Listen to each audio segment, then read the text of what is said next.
Hello বন্ধুরা, আমাদের আজকের নতুন আরেকটি ভিডিওতে আপনাদের সকলকে স্বাগতম জানাই। আমাদের আজকের ভিডিওর মাধ্যমে আপনারা জানতে পারবেন অতিরিক্ত পেন ক্লিয়ার ঔষধ খাওয়ার ফলে আমাদের বডিতে কী সমস্যা ফুটে ওঠে। কোনো না কোনো সময় প্রচণ্ড পরিমাণে ব্যথার মধ্যে ভুগতে থাকি, সেক্ষেত্রে আমরা প্রতিনিয়ত পেন ক্লিয়ার ঔষধ কিন্তু খেয়ে যেতে থাকি। এর ফলেই কিন্তু আমাদের শরীরে আমাদের মনের অজান্তেই বিভিন্ন রকম সমস্যা ফুটে উঠছে। বিষয়গুলি আমাদের কিন্তু জেনে রাখা অবশ্যই জরুরি, এবং এই রকমই হেলথ সম্পর্কিত বিভিন্ন রকম তথ্য আমরা প্রতিনিয়ত আপনাদের জন্য নিয়ে আসি। তাই সেই সকল বিষয় জানতে হলে আমাদের চ্যানেলকে অবশ্যই সাবস্ক্রাইব করে রাখেন। আর ভিডিওটি যদি আপনার অবশ্যই ভালো লাগবে, সেক্ষেত্রে আমাদের ভিডিওটিকে লাইক করবেন। তো চলুন বন্ধুরা, জেনে নেওয়া যাক আজকের টপিকটি। ব্যথার ঔষধ মানে প্যারাসিটামল, আইব্রুফেন, ডাইক্লোরোফিনাক ধরনের কম্পোজিশন কিন্তু আমাদেরকে ডক্টরবাবুরা খাওয়ার পরামর্শ দিয়ে থাকেন। তবে তাঁরা কিন্তু টাইম রেগুলেশন করে দেন যে এতদিন পর্যন্ত আপনাকে খেতে হবে। পরেও যদি আপনি নিজে থেকে খেয়ে থাকেন, তখন কিন্তু আপনার বডিতে সমস্যা ফুটে উঠতে পারে। বেশি খেলে আপনার শরীরে বিভিন্ন ধরনের সমস্যা দেখা দিতে পারে। এবার সমস্যা বলতে আপনার শরীরে পার্শ্ব প্রতিক্রিয়ার মতো সম্ভাব্য কিছু সমস্যা ফুটে উঠতে পারে। প্রথমে বলবো কিডনি বা লিভার সংক্রান্ত কিছু ক্ষতি। দীর্ঘমেয়াদী বা উচ্চমাত্রায় ব্যথার ঔষধ যদি আপনি খেয়ে থাকেন, সেক্ষেত্রে আপনার কিডনি বা লিভারের উপরে কিন্তু একটা চাপ পড়ে। এই চাপ পড়ার ফলে এই ধরনের অঙ্গগুলি অর্থাৎ কিডনি বা লিভার আমাদের বডিতে যে কাজবাজ করে, সেই কাজবাজে কিন্তু ব্যাঘাত ঘটে, সমস্যা তৈরি করে। তখন কিন্তু কিডনি বা লিভারে ক্ষতি হতে পারে। বিশেষত প্যারাসিটামল এই ধরনের কিছু ঔষধ যদি বেশি মাত্রায় আপনি খান, তখন কিন্তু অবশ্যই আপনার লিভারে বা কিডনিতে গুরুতর একটা ক্ষতি হয়ে যেতে পারে। অবশ্যই আপনারা মেনে চলবেন এই ধরনের ব্যথার ওষুধ প্রয়োজনের মাত্রা ছাড়া কিন্তু আপনারা কখনোই বেশি মাত্রায় সেবন করবেন না। দ্বিতীয়ত বলা যাক পাকস্থলীর সমস্যা।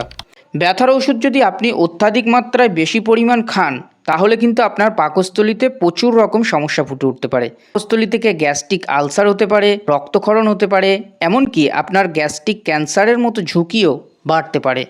তাই বেশি মাত্রায় পেন ক্লিয়ার ঔষধ যদি আপনি সেবন করে থাকেন, তাহলে কিন্তু আপনার পাকস্থলীর মিউকাসের স্তর ক্ষতিগ্রস্ত হতে পারে। তাই অবশ্যই সেদিকে আপনারা খেয়াল করে ওষুধের মাত্রা কম করে প্রয়োজনের বেশি কিন্তু পেন ক্লিয়ার ঔষধ খাবেন না। তৃতীয়ত বলা যাক রক্তচাপের মতো বৃদ্ধি, অর্থাৎ আপনার ব্লাড প্রেশার হাই।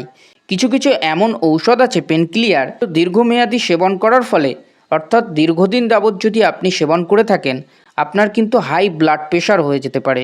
ব্লাড প্রেশারের মতো সমস্যার মধ্যে আপনি পড়ে যেতে পারেন, যার ফলে আপনার হৃদরোগের ঝুঁকি কিন্তু বেড়ে যেতে পারে।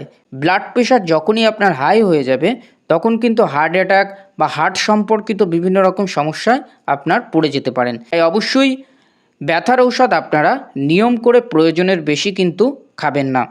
আরেকটি বিশেষত কারণ হলো অ্যালার্জি বা ত্বকের সমস্যা। দীর্ঘদিন যাবৎ ধরুন আপনি ব্যথার ওষুধ খেয়ে যাচ্ছেন, সেক্ষেত্রে কিন্তু আপনার স্কিনে বিভিন্ন রকম ডিজিজ হতে পারে, যার ফলে আপনার ত্বকে ফুসকুড়ি, চুলকানি, এমনকি ত্বকের ক্ষেত্রে কিন্তু গুরুতর আরও বিভিন্ন রকম সমস্যা ফুটে উঠতে পারে। আপনার শ্বাসকষ্টের মতো সমস্যা কিন্তু বডিতে ফুটে উঠতে পারে। তাই অবশ্যই কিন্তু আপনারা প্রয়োজনের থেকে বেশি কখনোই ব্যথার ঔষধ নিজে থেকে খাবেন না। এছাড়াও এই ব্যথার ওষুধ যদি আপনারা দিন ধরে খেয়ে যেতে থাকছেন, একসময় কিন্তু আপনার নেশাগ্রস্ত হয়ে যেতে পারেন, খাওয়ার একটা চাহিদা গড়ে উঠতে পারে। এর ফলে আপনার শরীরের কার্যকারিতা ক্ষমতা কিন্তু অনেকটা কমে যেতে পারে। আপনার কিন্তু বেশি মাত্রায় তখন ঔষধের প্রয়োজন পড়বে, এবং সবসময় মনে হবে যে ব্যথার ওষুধ খেয়ে যেতে থাকবো। আপনার যে একটা কাজ করার ক্ষমতা, সেই ক্ষমতা কিন্তু অনেকটা কমে যেতে পারে। পাশাপাশি আরেকটি সমস্যা হতে পারে, সেটা হলো রক্তচাপের ঝুঁকি। দীর্ঘদিন যদি আপনি ব্যথার ওষুধ সেবন করে থাকেন, তাহলে কিন্তু আপনার রক্ত পাতলা হয়ে যেতে পারে। হঠাৎ আপনার কোনো রকমভাবে আঘাত হয়েছে বা কোনো রকম অপারেশন হবে, সেক্ষেত্রে আপনার রক্ত যদি পাতলা হয়ে যায়, অতিরিক্ত পরিমাণে ব্লাড বেরিয়ে যেতে পারে। অবশ্যই ব্যথার ওষুধ নিয়মের থেকে বেশি মাত্রায় আপনারা কখনোই খাবেন না। এছাড়াও স্নায়ুতন্ত্রের বিভিন্ন রকম সমস্যা হতে পারে। বেশি মাত্রায় যদি আপনারা ব্যথার ওষুধ সেবন করে থাকেন, সেক্ষেত্রে আপনার মাথা ঘোরা, মাথা ব্যথা, উদ্বেগ, এমনকি কখনো কখনো খিঁচুনি বা স্নায়ুতন্ত্রের বিভিন্ন রকম সমস্যার মধ্যে কিন্তু আপনারা ঝুঁকি পড়ে যেতে পারেন। অবশ্যই ব্যথার ওষুধ কিন্তু আপনাকে নিয়ম করে প্রয়োজনের থেকে বেশি খাওয়া চলবে না। এমনকি এই ব্যথার ওষুধ সঠিক পরিমাণে চিকিৎসকের পরামর্শ অনুযায়ী আপনাকে সেবন করতে হবে। দীর্ঘমেয়াদী বা তীব্র হলে সেক্ষেত্রে চিকিৎসকের সঙ্গে আপনার ব্যথার ওষুধ খাওয়ার পরামর্শ গ্রহণ করতে হবে।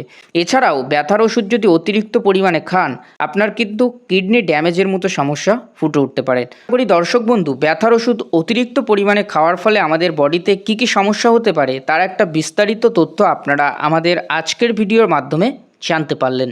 যদি ভিডিওটি দেখে সত্যি আপনার উপকারে আসে, অবশ্যই ভিডিওটিকে লাইক করবেন। এই ভিডিওটি আপনার পরিবার ও বন্ধুদের মধ্যে সকলকে জানার সুযোগ করে দেবেন ও শেয়ার করে দেবেন। এরকমই হেলথ সংক্রান্ত প্রতিনিয়ত একটা তথ্য আমরা নিয়ে আসি। সর্বপ্রথম দেখতে আমাদের চ্যানেলটিকে আপনি সাবস্ক্রাইব করে রাখতে পারেন। তবে আপনাদের সঙ্গে নতুন কোনো এক ভিডিওতে।